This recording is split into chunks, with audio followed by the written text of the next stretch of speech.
आज पीछे से प्रत्याशी घोषित होने के बाद आप पहली बार आए हैं जनपद में, कितना रिस्पांस मिला है, क्या कहेंगे? अच्छा लगा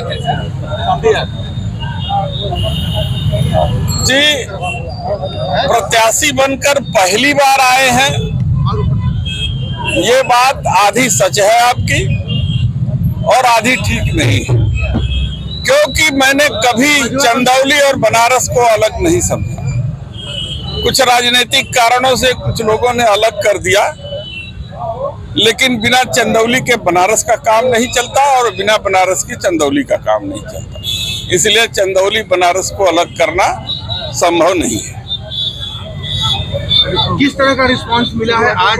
क्योंकि मेरे कहने का मतलब ये था कि प्रत्याशी घोषित होने के बाद पहला आगमन है आपका जनपद में चंदौली लोकसभा के इस पार के इलाके में, कितना महसूस हो रहा है आपका? देखिए, आज केवल दर्शन पूजन का कार्यक्रम था और जितने हमारे महानुभाव हैं, चाहे समाजवादी महानुभाव आप देख रहे हैं, गंजी प्रसाद जी, पंडित कमलापति त्रिपाठी जी और कीनाराम बाबा, शहीदों के स्थल को प्रणाम करने का प्रोग्राम था और उस प्रोग्राम को जिस उत्साह के साथ एक एक कार्यकर्ता अपने को जोड़ते हुए चला गया, इससे हमारा भी उत्साह जो है कई गुना बढ़ गया और निश्चित रूप से चंदौली की धरती एक क्रांतिकारी धरती है और परिवर्तन की शुरुआत यहीं से होगी और इंडिया गठबंधन यहां से परिवर्तन करेगा। कितनी बड़ी चुनौती मानते हैं बीजेपी को? हम बीजेपी को कोई चुनौती नहीं मानते, इसलिए कि धोखा देने वालों की कलई खुल गई है।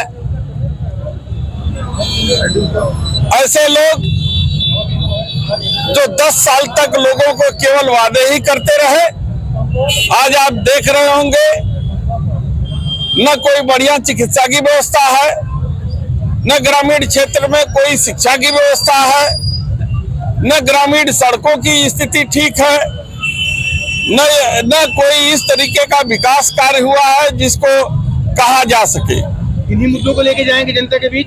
निश्चित रूप से यह हमारा मुद्दा है, किसान, गरीब, संविधान बचाने का मुद्दा और बेरोजगारी। आप बेरोजगारी की बात कर रहे हैं, पुलिस भर्ती परीक्षा हुई है, आरओ की परीक्षा हुई है, उसको लेकर के तमाम युवक धरना दे रहे हैं, प्रदर्शन कर रहे हैं और पुनः मांग कर रहे हैं कि पुनः परीक्षा कराई जाए। इसको लेकर के आप किस तरह से देखते हैं जो प्रदर्शन चल रहा है? देखिए, 2017 से 2022 तक कोई भी परीक्षा नहीं हो पाई बच्चों के भर्ती की। 2024 का इलेक्शन आया है तो 2 परीक्षा के लिए बात किए हैं, लेकिन उसमें भी पेपर लीक हो गई। सरकार के बिना मिली भगत से परीक्षा लीक नहीं हो सकती पेपर। अभी आपने बिहार में देखा है, कई लाख बच्चों का अपॉइंटमेंट एक झटके में तेजस्वी यादव ने कर दिया। तो सरकार की मंशा सही रहेगी तो निश्चित रूप से सही तरीके से सही नियुक्ति होगी और बच्चों को रोजगार मिलेगा। आपका ये कहना है कि सरकार ने पेपर लीक कराया है? आप देख रहे हैं सैनिकों की भर्ती, गरीब घर के बच्चे जाते हैं, किसान के बच्चे जाते हैं, जाड़े में, गर्मी में, बरसात में वो दौड़ करके शारीरिक श्रम करके परीक्षा पास करते हैं, लेकिन साजिश के तहत जो अग्निवीर योजना ला दिया कि 4 वर्ष के बाद रिटायरमेंट कर दिया ताकि उन गरीबों की स्थिति न सुधर पाए। ये गरीबों के खिलाफ, गरीबों के साथ साजिश करने वाली सरकार है और यह सरकार कभी नहीं चाहती कि गरीबों के बच्चे पढ़े। अगर चाहती तो जो है कि जनसंख्या जनगणना पर इसको काम करना चाहिए, जो माननीय अखिलेश यादव जी ने मांग की थी।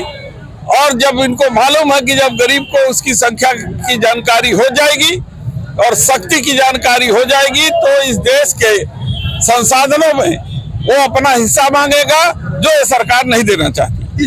आप सीधा आरोप सरकार के ऊपर लगा रहे हैं कि परीक्षा सरकार के मिली भगत से ये पेपर लीक हुआ है। तो ये तो संभव ही नहीं, बिना सरकार की जानकारी में परीक्षा लीक न हो, तो इसमें कोई दो राय नहीं।